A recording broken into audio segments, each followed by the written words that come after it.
এই pin point আঘাত মানে যদি বুঝতে না পারেন তাহলে সত্যি ভারতের সঙ্গে আর যুদ্ধ চাইবেন না।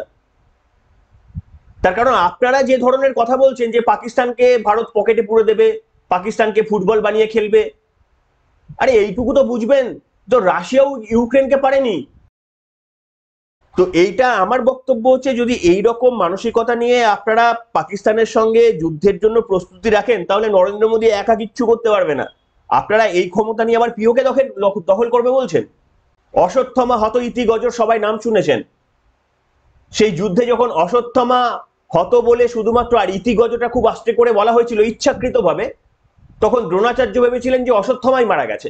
S-400 এর যে আমাদের defence system, air defence system, সেটা তারা উড়িয়ে দিয়েছেন এবং আমাদের MiG-29ও তারা উড়িয়ে দিয়েছেন বলে একেবারে অফিসিয়ালি তারা ডিক্লেয়ার করে। যদিও এর আগে ভারতের তরফ থেকে বিক্রম মিশ্র এটা পরিষ্কার করে অস্বীকার করে দিয়েছিলেন, কিন্তু তা সত্ত্বেও আপনাদের বিশ্বাস হবে না। আপনারা বিশ্বাস করবেন না ভারতকে, আপনারা তো পাকিস্তানকে বিশ্বাস করবেন। আপনারা তো এই পশ্চিমবঙ্গের শেখু এবং মাকুকে বিশ্বাস করবেন। আমি তো বললাম, যদি আপনারা এই দাবিটা করেন যে ভারতের প্রধানমন্ত্রী ডোনাল্ড ট্রাম্পকে কেন উত্তর দিলেন না, আবার বলছে যে উত্তর দিয়েছে দেরি হয়ে গেল, উত্তর দিতেও নাকি দেরি হয়ে গেল। যদি তেমনটাই বলেন তাহলে তো এটাও দাবি করতেন যে প্রধানমন্ত্রী গেলেন বটে পাঞ্জাবে, কিন্তু পাকিস্তানকে তো কই বললো না যে পাকিস্তান তোমরা মিথ্যে কথা বলছো। আরে না বলেই তো হাজারটা প্রশ্নের উত্তর দেওয়া যায়। শব্দের থেকে নীরবতায় তো সব থেকে বেশি আঘাত আনতে পারে, সব থেকে বেশি জোরে। ভারত অপারেশন সিন্দুরের পর এবার অপারেশন কেল্লার চালু করেছে, কিন্তু সে যে অপারেশনই ভারত চালু করুক না কেন, ভারত প্রত্যেকবারই যতবার পাকিস্তানের সঙ্গে যুদ্ধ করবে ভারত প্রত্যেকবার জিতবে, সেটা আমরা জানি। সেটা ক্রিকেটের মাঠ হতে পারে কিংবা রণভূমি হতে পারে। কিন্তু ভারতীয়রা আমরা কি প্রত্যেকবার জিতছি? না। এইখানেই সব থেকে দুর্ভাগ্য আমাদের দেশ যখন পাকিস্তানের সঙ্গে যুদ্ধে সগৌরবে জয়লাভ করছে, তখন কিন্তু আমরা পাকিস্তানি প্রোপন্থীদের কাছে মাথা নুইয়ে দিয়ে আমাদের মধ্যে একটা বড় অংশ কার্যত পরাজিত হয়ে যাচ্ছি। আর সেই কারণেই ভারতের এই অসাধারণ জয়কে পর্যন্ত দেখবেন আপনারা অনেকেই সেলিব্রেট করতে দ্বিধাবোধ করছেন। তার কারণ আপনারা নিজেদেরই অজান্তে পাকিস্তানের কার্যত একটা ভূমিকার মধ্যে নিজেদের আবদ্ধ করে ফেলেছেন। তাদের একটা অস্ত্রে আপনারা ঘায়েল হয়ে গিয়েছেন। অস্ত্র অনেক রকম ভাবে ছোড়া হয়। যুদ্ধক্ষেত্রের অস্ত্রগুলো সামরিকভাবে আমাদের সেনাবাহিনী খুব ভালোভাবে ম্যানেজ করে দেয়। পলিটিক্যাল যুদ্ধগুলো, সেগুলোও আমাদের রাজনৈতিক নেতৃত্ব যারা রয়েছে সেটাও তারা খুব ভালোভাবে সামলে দেয়। কিন্তু সোশ্যাল মিডিয়ায় রিউমার তৈরি করে যে সমস্ত পাকিস্তানিরা কার্যত কোনো প্রমাণ ছাড়াই একটা স্যাটেলাইট ইমেজ না দিয়ে একের পর এক মিথ্যে কথা বলছে, যেমন ধরুন বলছে কোথাও যে তারা আমাদের রাফেল নামিয়ে দিয়েছে অনেকগুলো, তারা আমাদের এয়ারবেস সিস্টেমকে একেবারে বিধ্বস্ত করে দিয়েছে, তারা নাকি আমাদের ফাইটার জেটকে ভেঙে গুড়িয়ে দিয়েছে। এই প্রত্যেকটি কথার কোনো প্রমাণ ছাড়াও পাকিস্তানিরা যেমন বিশ্বাস করছে, ঠিক তেমনি ভাবে খুব অদ্ভুত ভাবে পশ্চিমবঙ্গ ভারতবর্ষের মানুষের একটা বিরাট অংশের মানুষ বিশ্বাস করছে।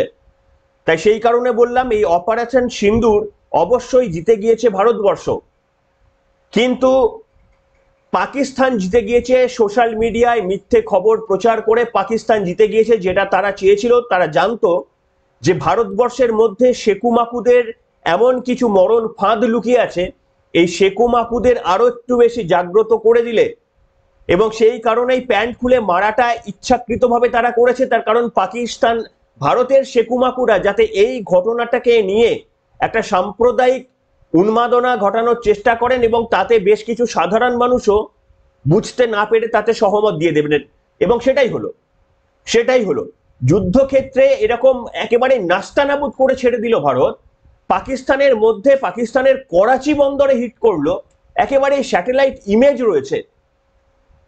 আমরা ইসলামাবাদকে গুড়িয়ে দিয়ে আসলাম। আমি আপনাদের সামনে এই মুহূর্তে রাওয়ালপিন্ডির একটা স্টেডিয়ামের ছবি দেখাচ্ছি। রাওয়ালপিন্ডি ক্রিকেট স্টেডিয়াম আপনারা জানেন, দেখুন তার কি ভয়ঙ্কর অবস্থা ভারত করে দিয়েছে। আমি আপনাদের সামনে এবার দেখাচ্ছি আমি যে ইসলামাবাদের কাছে বিভিন্ন জায়গাতে ভারত কিভাবে ওই যেখানে পরমাণু ঘাঁটিগুলো রয়েছে তার আগে কিভাবে গভীর গর্ত সৃষ্টি হয়েছে, সেই স্যাটেলাইট ইমেজগুলো আপনাদের সামনে আমি দেখাচ্ছি। কিন্তু তা সত্ত্বেও আপনারা ভারতের এই জয়কে ক্ষুদ্র করে দেখার চেষ্টা করছেন। এই মানসিকতা নিয়ে আপনারা বলছেন পিওকে দখল করতে। এই মানসিকতা নিয়ে আপনারা বলছেন পাকিস্তানকে 4-5 টুকরোতে ভেঙে দিতে। দেখুন, যুদ্ধ শুধুমাত্রই সামরিকভাবে লড়াই করা যায় না, সমস্ত মানুষের যুদ্ধে কন্ট্রিবিউশনের প্রয়োজন। আজকে পাকিস্তানের সেনাপ্রধানরা কোনো রকমের ছবি, স্যাটেলাইট ইমেজ না দেওয়া সত্ত্বেও পাকিস্তানের বাসিন্দারা তাদেরকে বিশ্বাস করছে। আর ভারতের মধ্যে কিছু মানুষরা রয়ে গিয়েছেন, তারা আমাদের এই সেনাবাহিনীর জয়কে ছোট করে দেখছেন। আমি আপনাদের সামনে দেখাবো যে কি করে, কিভাবে আপনারা একেবারেই পাকিস্তানের কিছু আগ্রাসন নীতির শিকার হয়ে যাচ্ছে নিজেদের অজান্তে। আমি দেখাবো একটা ভিডিও, কলকাতায় শেকু মাকুদের একটা ভিডিও, যারা বলছে যে আমরা অন্যায়ের পক্ষে, যারা বলছে আমরা অত্যাচারের পক্ষে, আর বলছে যে পাকিস্তানের গরিব মানুষের চোখের জল তারা সহ্য করছেন না। আপনারা একবার দেখুন, এরা মাকুপন্থী, দেখে নিন। আমরা অন্যায়ের পক্ষে, আমরা অত্যাচারের পক্ষে। পাকিস্তানের গরিব মানুষের যেভাবে মারা হবে, আপনার কে ভারতের জন্য কষ্ট হচ্ছে? আমরা ভারতীয়। আপনি কোন মিডিয়া থেকে এসেছেন? হাজার হাজার টাকা আমরা ট্যাক্স দিই, ওখানে কি হচ্ছিল? কোথায় ছিল মিলিটারি? প্রত্যেক পায়ে পায়ে প্রতি 7 জন। আমরা অন্যায়ের পক্ষে। দেখলেন, এরা হচ্ছে মাকুপন্থী। এই মাকুপন্থী তারা পাকিস্তানের চোখের জল সহ্য করছে না, আর এই মিথ্যে ন্যারেটিভ গুলো আপনারা খেয়ে নিচ্ছেন। আমাদের সেনাবাহিনীরা স্পষ্টভাবে আগের চিত্র পরের চিত্র, কোথায় কিভাবে অ্যাটাক করেছে, 11টা এয়ারবেস উড়িয়ে দিয়েছে, একেবারে প্রত্যেকটা ইন্টারন্যাশনাল নিউজে সেগুলো দেখানো পর্যন্ত হচ্ছে। আর পাকিস্তানকে যখন জিজ্ঞাসা করা হচ্ছে আপনারা ভারতের কি ক্ষতি করেছেন, ওরা বলছে যে সোশ্যাল মিডিয়ায় রয়েছে। একটা প্রমাণ দিতে পারছে না। পাকিস্তানের সাধারণ মানুষেও কেউ কেউ জিজ্ঞাসা করছে যে প্রমাণ দাও, কেউ প্রমাণ দিতে পারছে না। অথচ প্রমাণ না দিলেও ভারতের কিছু মানুষ বিশ্বাস করে নিচ্ছে। দেখুন, আমি আপনাদের সামনে ক্লিন অ্যান্ড ক্লিয়ার বলবো, যারা এরপর থেকে পাকিস্তানের সঙ্গে যুদ্ধ চাইবেন, আমি প্রথম দিনই বলেছিলাম যুদ্ধ চাইবেন না। যদি অকাত না থাকে, যদি দেশপ্রেমের রক্ত শরীরের মধ্যে না বয়, তাহলে যুদ্ধ চাইবেন না। গাদ্দারদের নিয়ে কখনো যুদ্ধ করা যায় না। সেই কারণে আমি আপনাদের সামনে বলবো, দেখুন, যুদ্ধ সামরিকভাবে যেমন হয়, আপনাদের মহাভারতের যুদ্ধ মনে রয়েছে? মহাভারতের যুদ্ধেও কিন্তু একেবারে শুধুমাত্র তীর-ধনুক দিয়ে বা অস্ত্র দিয়ে জেতা যায়নি। অশ্বত্থামা হত ইতি গজর, সবাই নাম শুনেছেন। সেই যুদ্ধে যখন অশ্বত্থামা হত বলে শুধুমাত্র আর ইতি গজটা খুব আস্তে করে বলা হয়েছিল ইচ্ছাকৃতভাবে, তখন দ্রোণাচার্য ভেবেছিলেন যে অশ্বত্থামাই মারা গেছে। তারপরে তিনি এতটাই বিষণ্ণ হয়ে পড়েন যে তাকে শত্রুপক্ষ এসে মেরে দিয়ে চলে যায়, কিন্তু মারা গিয়েছিল অশ্বত্থামা নামের হাতিটা। সেখানেও কিন্তু এই ধরনের নিউজ ব্রডকাস্ট করে কিন্তু দ্রোণাচার্যকে পরাজিত করা হয়েছিল, নালে দ্রোণাচার্যকে পরাজিত করা যেত। আর ঠিক আজকে এইভাবে পাকিস্তান চাইছে মিথ্যে ন্যারেটিভ দিয়ে। আপনারা জানেন ভারতের প্রধানমন্ত্রী গতকাল পাঞ্জাবে গিয়েছিলেন, এবং পাঞ্জাবে তিনি আদমপুরের বায়ুসেনার ঘাঁটির কাছে গিয়েছিলেন। এই ভিডিও আপনারা সকলেই দেখে নিয়েছেন। কেন এখানে গিয়েছিলেন জানেন? আশা করি অনেকেই জেনে গিয়েছেন। তিনি এখানে এই কারণেই গিয়েছিলেন, পাকিস্তানের তরফ থেকে যে মিথ্যের বেসাতি খলি রাখা হয়েছিল তার মধ্যে ছিল এটা অন্যতম বড়। তারা বলেছিল যে আমাদের এই পাঞ্জাবের আদমপুরের ঘাঁটি নাকি তারা উড়িয়ে দিয়েছেন। তারা নাকি আমাদের এয়ারবেস সিস্টেম উড়িয়ে দিয়েছেন। S-400 এর যে আমাদের defence system, air defence system, সেটা তারা উড়িয়ে দিয়েছেন, এবং আমাদের MiG-29ও তারা উড়িয়ে দিয়েছেন বলে একেবারে অফিসিয়ালি তারা ডিক্লেয়ার করে। যদিও এর আগে ভারতের তরফ থেকে বিক্রম মিশ্র এটা পরিষ্কার করে অস্বীকার করে দিয়েছিলেন, কিন্তু তা সত্ত্বেও আপনাদের বিশ্বাস হবে না। আপনারা বিশ্বাস করবেন না ভারতকে, আপনারা তো পাকিস্তানকে বিশ্বাস করবেন। আপনারা তো এই পশ্চিমবঙ্গের শেকু এবং মাকুকে বিশ্বাস করবেন। এই কারণে ভারতের প্রধানমন্ত্রীকে নিজেকে নামতে হলো গোটা বিশ্বের সামনে বার্তা দিতে গিয়ে। তিনি নিজে গেলেন পাঞ্জাবে নিজে গিয়ে রানওয়ে থেকে তিনি নাবাটা দেখালেন, যে তিনি রানওয়ে থেকে নেমে আসছেন প্লেন থেকে, অর্থাৎ রানওয়ে ইনট্যাক্ট। যেটা পাকিস্তান বলেছিল রানওয়ে গুড়িয়ে দিয়েছে, কিচ্ছু হয়নি, সেই রানওয়েতেই প্লেন নেমেছে। সেই রানওয়ে থেকে প্রধানমন্ত্রী এসেছেন। প্রধানমন্ত্রী একটা ছবি দিয়েছেন, সেই ছবির পেছনে দেখা যাচ্ছে S-400। প্রধানমন্ত্রী সেনাবাহিনীর সঙ্গে যখন কুশল বিনিময় করেছেন, এনকারেজমেন্ট করেছেন, তখনও পর্যন্ত S-400 MiG-29 বিমানগুলোকে একেবারে পিছন দিকে দেখা যাচ্ছে। এবং এটা শুধু পাকিস্তান নয়, গোটা বিশ্বকে দেখানোর প্রধানমন্ত্রী চেষ্টা করেছেন যে পাকিস্তানের ন্যারেটিভটা কত ফলস। আচ্ছা, আপনারা এত আমি এই যে দেখবেন স্টার আনন্দে ওই বিশ্বনাথ চক্রবর্তী নাকি আছে না, অধ্যাপক বলেন বা অধ্যাপকও নিজে, আমার ভাবতে অবাক লাগে, সম্মান রেখেই বলছি যে এরা অধ্যাপক, সত্যি অধ্যাপক। তারা দাবি করতে পারেন যে ভারতের প্রধানমন্ত্রী গতকালে পাঞ্জাবের আদমপুরে গেলেন, কই সেখান থেকে তো পাকিস্তানকে কিছু বললেন না। ভারতের প্রধানমন্ত্রীর তো বলা উচিত ছিল যে আপনারা যে মিথ্যে কথা বলছেন সেই মিথ্যে কথাগুলো একদম ঠিক নয়, এই তো আমাদের S-400 ঠিক আছে, এই তো আমাদের MiG-29 ঠিক আছে, এটাও দাবি করতে পারেন। আরে ভারতের প্রধানমন্ত্রী অত নিচে নামবে কেন? বুদ্ধির খেলা খেলতে হয়। বিশ্বনাথ বাবুদের মধ্যে একটা জানি না কি ব্যাপার রয়েছে, তার কারণ ভারতের প্রধানমন্ত্রী কি বলবেন সেটা বিশ্বনাথ বাবু ঠিক করে দেবেন একটা কলেজের অধ্যাপক হয়ে। তিনি বলছেন যে ভারতের প্রধানমন্ত্রী কেন ডোনাল্ড ট্রাম্পকে সেদিনই উত্তর দিলেন না। আমি বিশ্বনাথ বাবুর সামনে মুখোমুখি হলে ওনাকে আমি জবাব দিয়ে দিতাম, ভারতের প্রধানমন্ত্রীর প্রয়োজন পড়তো না, আমি জবাব দিতাম। এবং আমার মনে হয় এরকম একটা মুখোমুখি যদি বক্তব্য রাখা যেত, আপনারা বিচার করে দেখতেন। এটা দেশপ্রেমের ব্যাপার। এটা ভারতের প্রধানমন্ত্রী নরেন্দ্র মোদী ডোনাল্ড ট্রাম্পকে সরাসরি আক্রমণ করবেন না, নাম না করে তাকে আক্রমণ করবেন, সেটা নীতিগত সিদ্ধান্ত, সেটা এই বিশ্বনাথ বাবু বলে দেবেন। ভারতের প্রধানমন্ত্রী যেদিন নেশানের জন্য বক্তব্য রাখলেন, সেদিন পরিষ্কারভাবে তিনি বললেন যে আমি সমস্ত বিশ্ববাসীর জন্য বলছি যে শুধুমাত্র পাকিস্তানের সঙ্গে যখন কথা হবে শুধু পিওকে নিয়েই কথা হবে এবং এখানে আর কারুর কথা চলবে না। এবং গতদিনে ভারতের বিদেশ সচিব পরিষ্কারভাবে আমেরিকার তরফ থেকে আমেরিকাকে একেবারে পরিষ্কারভাবে বলে দিয়েছেন যে পাকিস্তান এবং ভারতের এই নিয়ে শুধুমাত্র তাদের নিজেদের ডিসিশন নেবেন, নিজেরা সিদ্ধান্ত নেবেন। ভারতের প্রধানমন্ত্রীও গতকাল আরো একবার বলেছিলেন, 3টি পয়েন্ট বলেছিলেন। তার মধ্যে একটি পয়েন্টে তিনি বলেছিলেন যে আমাদের যদি পাকিস্তান হামলা করে তাহলে পাকিস্তানকে কখন, কিভাবে, কে হামলা করবে সেই সিদ্ধান্ত আমরা নেব, ভারতের প্রধানমন্ত্রী বলেছিলেন। কিন্তু না, এই সমস্ত অধ্যাপক স্কুল টিচারদের মনে পোষায়নি, তাদের মতো করে বলতে হবে, তারা যেটা চাইবেন সেটা বলতে হবে, তা না হলে তাদের মান সম্মান থাকবে কি করে, তাদের কাছে মাইক নিয়ে যাবে কি করে, তাদের একটু মুখের প্রচার হয়ে যাচ্ছে এই মুহূর্তে। ভারতের প্রধানমন্ত্রীর যার 15 বছর দেশ শাসনের মানে অভিজ্ঞতা রয়েছে, তার সঙ্গে নিজেদের বুদ্ধির অন্তত তুলনা করে নিজেকে আর ছোট করে না পাবেন না। আমি তো বললাম, যদি আপনারা এই দাবিটা করেন যে ভারতের প্রধানমন্ত্রী ডোনাল্ড ট্রাম্পকে কেন উত্তর দিলেন না, আবার বলছে যে উত্তর দিয়েছে দেরি হয়ে গেল, উত্তর দিতেও নাকি দেরি হয়ে গেল। যদি তেমনটাই বলেন তাহলে তো এটাও দাবি করতেন যে প্রধানমন্ত্রী গেলেন বটে পাঞ্জাবে, কিন্তু পাকিস্তানকে তো কই বললো না যে পাকিস্তান তোমরা মিথ্যে কথা বলছো। আরে না বলেই তো হাজারটা প্রশ্নের উত্তর দেওয়া যায়। শব্দের থেকে নীরবতায় তো সব থেকে বেশি আঘাত আনতে পারে, সব থেকে বেশি জোরে। এইটুকু যদি আমাদের বিদ্যা বুদ্ধির মধ্যে না থাকে তাহলে এই সমস্ত ভারতবাসীদের নিয়ে আপনারা যুদ্ধে যাবেন, আপনারা পাক অকুপাইড কাশ্মীর দখল করবেন। আমি আবারও একটা দেখাবো আপনাদের, আপনারা দেখুন। শুধু আমি দেখাবো বিকাশ রঞ্জন ভট্টাচার্যের একটা ভিডিও দেখাবো, যেটা দেখাইনি আগে। বিকাশ রঞ্জন ভট্টাচার্যকে একজন জিজ্ঞেস করেছিলেন যখন অপারেশন সিন্দুরে নামেইনি ভারত, যেদিন রাতে ভারত অ্যাটাক করবে তার আগেই বিকাশ রঞ্জন বাবুর এই বক্তব্যটা শুনুন।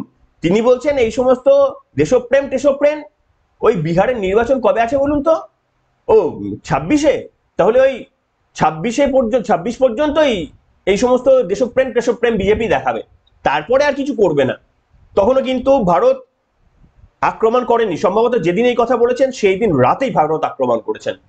কিন্তু দেখুন বিশ্বাস নেই এদের বিশ্বাস ছিল না। দেখুন নিজেদের অগাধ পণ্ডিত বলে মনে করেন, অথচ দেখুন প্রত্যেকবার মূর্খ প্রমাণিত হয়ে যান।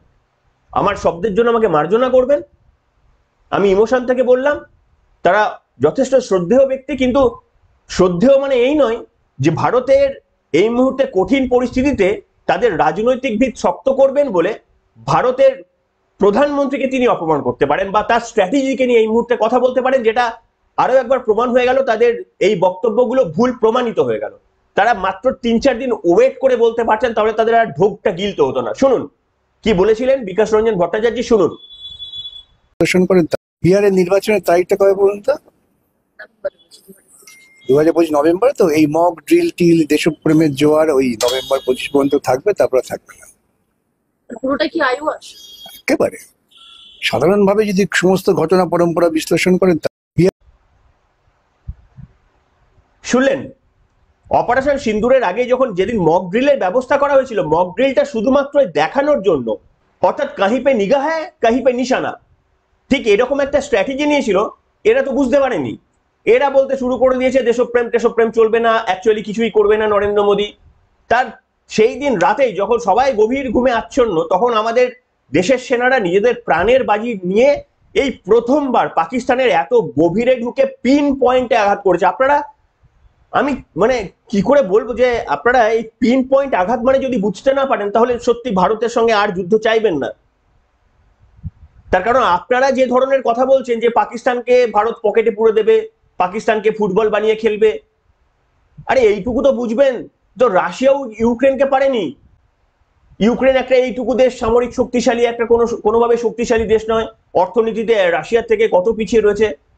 তাই তো রাশিয়াও মানে ইউক্রেনকে ফুটবল হিসেবে খেলতো, তাই না? পেরেছে? 3 বছর ধরে, 2.5 বছর ধরে যুদ্ধ করছে।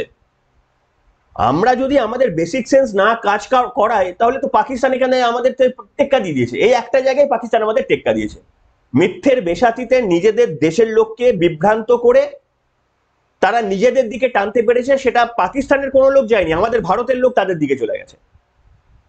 এই আমার কমেন্ট বক্সেই দেখবেন এই ধরনের লোকের আপনারা অভাব পাবেন না, যদিও কম। তার কারণ আমাদের চ্যানেলে তো শুধুমাত্র দেশপ্রেমের রক্ত যাদের বয় তারাই তো শোনে, কয়েকজন আছে। তো এইটা আমার বক্তব্য হচ্ছে, যদি এই রকম মানসিকতা নিয়ে আপনারা পাকিস্তানের সঙ্গে যুদ্ধের জন্য প্রস্তুতি রাখেন, তাহলে নরেন্দ্র মোদী একা কিচ্ছু করতে পারবে না। আপনারা এই ক্ষমতা নিয়ে আবার পিওকে দখল করবে বলছেন। আপনারা স্ট্র্যাটেজি বোঝেননি। মহাভারতের স্ট্র্যাটেজি বললাম আপনাদের, মহাভারত পড়েছেন? অশ্বত্থামা হত ইতি গজটা একবার দেখে নেবেন। ওখানেও প্রত্যেকটা জায়গায় চাল চেলে জিততে হয়েছিল, কেউ একেবারে সরাসরি যুদ্ধের মধ্যে গিয়ে যুদ্ধ করে জিততে পারেনি, এটা সম্ভব না। সেই ঘটনাটাই আমরা কার্যত, যখন ওই চালটা ভারত চালছে, সেই প্রত্যেকটা চালে আমরা ভারতকে এক্সপোজ করে দিচ্ছি, আমরা ভারতকে শত্রুপক্ষের কাছে উন্মুক্ত করে দিচ্ছি। মানে নিজেদের অজান্তেই আমরা দেশদ্রোহিতার কাজ করছি। দেখুন, আপনাকে কিচ্ছু করতে হবে না, আপনার মাথা, আপনি বলতে পারেন যে আমি এত কি করে বুঝবো, আপনাকে কিচ্ছু বোঝার দরকার নেই। আপনি যদি সুস্থ মানুষ হয়ে থাকেন, যদি আপনি গাদ্দারি মানসিকতার, জেহাদি মানসিকতার মানুষ না হয়ে থাকেন, তাহলে শুধু আপনি এটুকুই বুঝুন যে এই মুহূর্তে ভারত যেটা করছে আমি তার সঙ্গে রয়েছি। এবার নির্বাচনের 5 দিন আগে আপনি সিদ্ধান্ত নিন যে আপনার যেগুলো মনে হয়েছে, যদি সেগুলো সামঞ্জস্যপূর্ণ হয়, আপনি যে সরকারের আমলে এই যুদ্ধ হয়েছে তাকে ভোট দেবেন। যদি মনে হয় পছন্দ হয়নি তাকে ভোট দেবেন না, এটা তো আপনার হাতে রয়েছে, আপনার হাত থেকে তো সে ক্ষমতাটা কেউ কেড়ে নিচ্ছেন। কিন্তু যখন একটা অপারেশন চলছে, ভারতের প্রধানমন্ত্রী বারবার বলছে যে এই অপারেশন এটা নিউ নর্মাল, এটা চলবে, তখন আপনারা পাকিস্তানের হাতের পুতুল হয়ে যাচ্ছেন। ভারতবাসী যদি এতটা বোকা হয়ে যায়, আজকে আমরা যদি এতটা বুদ্ধু হয়ে যায়, এই পাকিস্তান যদি আমাদের বুদ্ধু বানিয়ে দেয়, তো 2 দিন পরে বাংলাদেশের সঙ্গে যুদ্ধ করলেও তো একই হাল করবেন আপনারা। যে ভারতবাসী, যে সাধারণ মানুষের দেশের প্রতি আস্থা থাকে না, বাংলাদেশের যুদ্ধের কথা আর বলবেন না, তাহলে সহ্য করুন। এই কারণে মুর্শিদাবাদে সহ্য করেছেন আপনারা, এই মানসিকতা আছে বলেই তো সহ্য করেছেন। যারা এত বড় বড় কথা বলছেন, নিজের ভোটটা বিধানসভায় গিয়ে দিতে পারেন না ভয়ে, অনেক সময় বেরোন না বাড়ি থেকে, অথচ বড় বড় কথা, নিজের ভোটটা দিতে পারেন না। ভারত যখন এইভাবে একেবারেই সবকিছু দিয়ে আমাদের ঘরের সন্তানরা, আপনার বাড়ির সন্তানরা, যারা এইভাবে বুকে গুলি খাবে জেনেও চলে যাচ্ছে একেবারে, এবং দেখিয়ে দিচ্ছে, স্যাটেলাইট ইমেজ তুলে দেখিয়ে দিচ্ছে, একেবারে প্রত্যেকটা ভিডিও ফুটেজ দেখিয়ে দিচ্ছে, সেখানে পাকিস্তান কোনো কিছু না দেখাতে পারলেও তারা আনন্দে উদ্বেল হয়ে যাচ্ছে, নাচানাচি করছে। একটা ফুটেজ দেখাতে পারেনি। সেটা বিশ্বের যে সমস্ত, মানে চাইনা স্যাটেলাইটও ধরা পড়বে তো, ভারতের স্যাটেলাইট নয় এই ছবি দেয়নি যে ভারতের কোথায় কোথায় ক্ষতি হয়েছে। চাইনারও তো স্যাটেলাইট রয়েছে, আমেরিকা তো স্যাটেলাইট রয়েছে, বিশ্বের হাজারটা স্যাটেলাইট রয়েছে, তারা তো দেখাতে পারে যে ভারতের কোথায় কোথায় পাকিস্তান হামলা চালিয়ে দিয়েছে, যেমন ভারত দেখাচ্ছে। তারা পারলো না, অথচ ভারতের মানুষ বিশ্বাস করতে শুরু করে দিল। চাইবেন না যুদ্ধ, চাইবেন না যুদ্ধ, মানসিকতা আপনাদের নেই।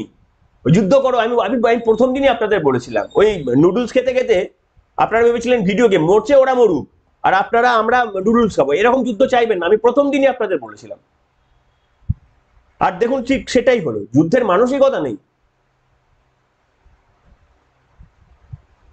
এই কথাগুলো আমি তাদেরই বললাম যারা এই কঠিন সময়ে ভারতের সঙ্গে গাদ্দারি করে গেলেন ক্রমাগত, তাদের বিরুদ্ধেই আমি কথাগুলো বললাম। সেটা রাজনৈতিক দল হতে পারে, সেটা সাধারণ মানুষ হতে পারে, সেটা কেউ বুঝে করলে ঠিক, মানে আর কিছু বলার নেই। আর না বুঝে করলে আপনাদের আরো একটা আমি সুযোগ দেবো, যদি না বুঝে করে থাকেন তাহলে আপনারা শুধরে যান, আর যদি না শুধরে যান তাহলে নিজেদের মনে রাখবেন আপনি কি বুঝছেন আলাদা ব্যাপার না, গোটা ভারত আপনাকে বুঝছে, আপনি পাকিস্তানের হাতের পুতুল হয়ে গিয়েছেন। সবাই ভালো থাকবেন। আমার বিশ্বাস এই পার্সেন্টেজের মানুষ খুব কম সংখ্যক, কিন্তু তা সত্ত্বেও যারা রয়েছেন তারা শুধরে যান। যদি না শুধরান তাহলে ভারতের মানুষ আপনাদেরকে ওই পাকিস্তানের হাতের পুতুল ছাড়া কিছুই মনে করবে না। এখনকার মতো এখানেই।